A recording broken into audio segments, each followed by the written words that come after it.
Mercredi 12 janvier, mesdames et messieurs, bienvenue à ce unième numéro de la revue de presse sur votre chaîne GCT Magazine Télévision. L'actualité des journaux parus mercredi 12 janvier à Kinshasa sont revenus sur la participation du chef de l'État, Félix-Antoine Tshisekedi, aux 42e réunion extraordinaire de la SADC et 2 femmes à l'honneur qui sont nommées à la CENI et une comme ambassadeur. On commence notre tour d'actualité avec Politico.cd qui nous titre à la une « Félix Tshisekedi participe à la 42e réunion extraordinaire de la SADC au Malawi ». Le président de la République, Félix-Antoine Tshisekedi Tshilombo, a quitté Kinshasa mardi pour Lilongwe au Malawi pour participer aux travaux de la 42e réunion extraordinaire de la communauté de développement de l'Afrique australe. Le président Félix-Antoine Tshisekedi Tshilombo, en sa qualité de président en exercice de l'Union africaine, prendra part à une grande rencontre de l'Afrique australe qui va statuer sur les questions centrales des soutiens au fonctionnement efficace des objectifs de la mission de la SADC au Mozambique dans le but de restaurer la paix et la stabilité dans ces pays.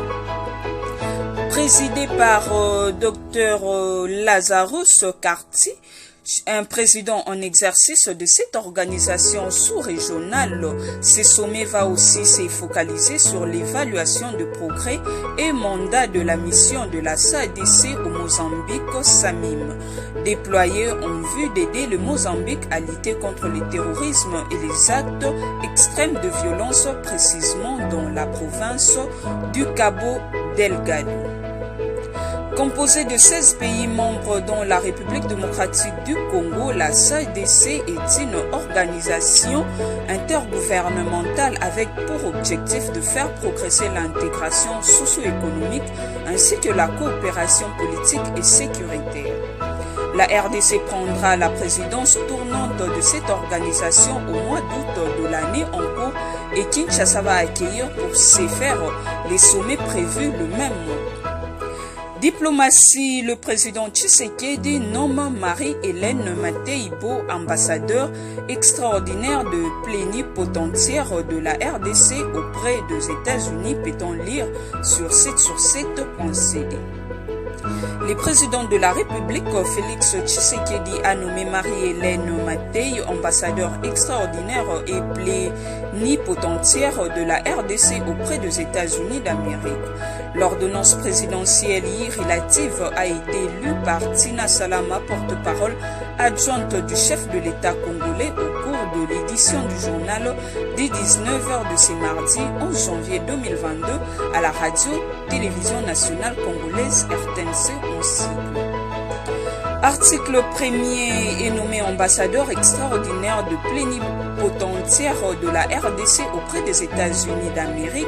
Madame Marie-Hélène Matei, article 2, le précité bénéficiera toute la durée de sa fonction des indemnités et avantages prévus par l'ordonnance portant règlement de l'administration relatif au corps de diplomate de la République. A lu Tina Salama. Marie-Hélène Matei n'est pas une novice dans la vie politique. Elle a été ministre de l'Industrie et Commerce en 2001. Si la nouvelle ambassadrice de la RDC n'a pas une longue expérience dans les fonctions diplomatiques, elle a au moins un profil académique qui a des articulations dans le domaine. Selon son compte LinkedIn, elle est détentrice d'une licence spéciale en droit international et d'un doctorat en droit de l'Université libre de Bruxelles. Elle a aussi été directrice générale du Centre international de civilisation Bantu Sisiba de 2005 à 2010. Toujours dans cette série de nominations, Actualité.cd nous informe dans un article RDC, Marie-Josée Kapinga Bondo, nommée secrétaire exécutive nationale adjointe de la CENI. Marie-Josée Kapinga Bondoa été nommée ce mardi secrétaire exécutif national adjointe de la Commission électorale nationale indépendante, CENI en sigle. C'est une ancienne de la maison, diplômée de l'Institut supérieur pédagogique de Mbandaka en 2001. Elle connaît l'institution électorale. C'est en 2005 qu'elle intègre la Commission électorale nationale indépendante comme superviseur technique national pour les provinces de Kinshasa, du Bas-Congo, du Nord Kivu, de l'ancienne province orientale et du Bandundu.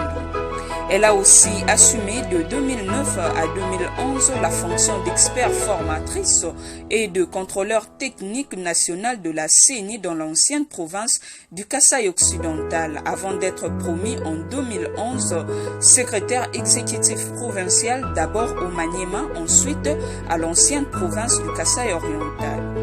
À ce titre, elle a coordonné 104 agents et cadres dont 32 au Maniema et 72 dans les Kasaï répartis sur 26 antennes, 8 antennes au Maniema et 18 antennes au Kasaï.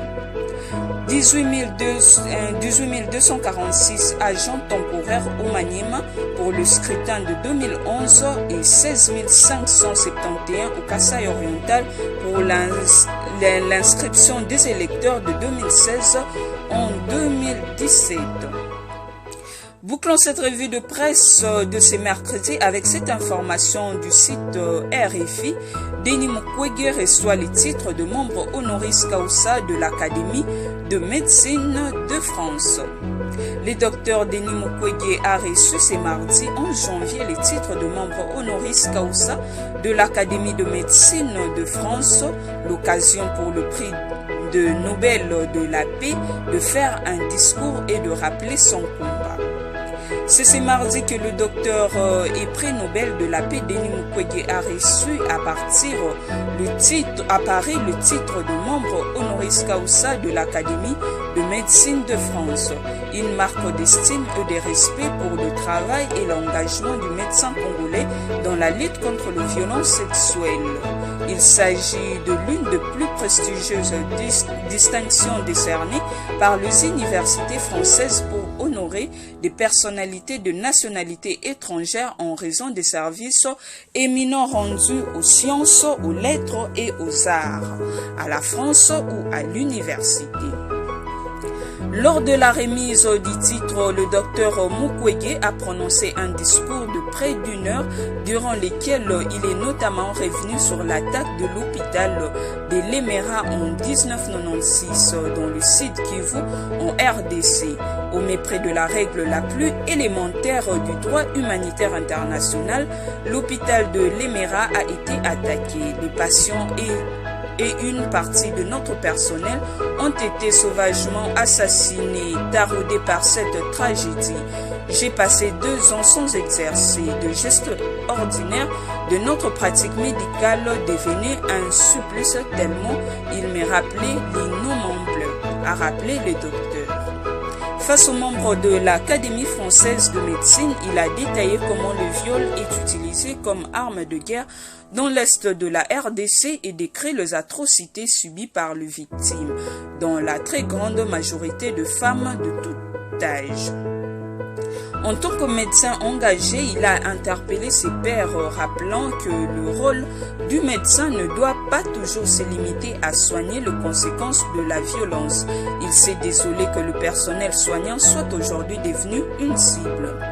Aujourd'hui, avec nos partenaires du droit humanitaire, une organisation qui documente les violations du droit humanitaire commis sur le personnel soignant, nous sommes désemparés de faire le constat de la vulnérabilité du personnel soignant qui, au lieu d'être protégé, est devenu la cible de belligérants sur différentes lignes de front à travers le monde, a-t-il déclaré devant ses pairs.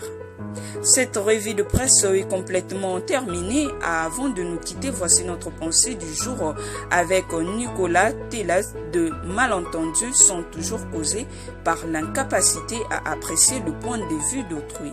Restez connectés sur GCT Magazine Télévision. À demain pour un nouveau numéro.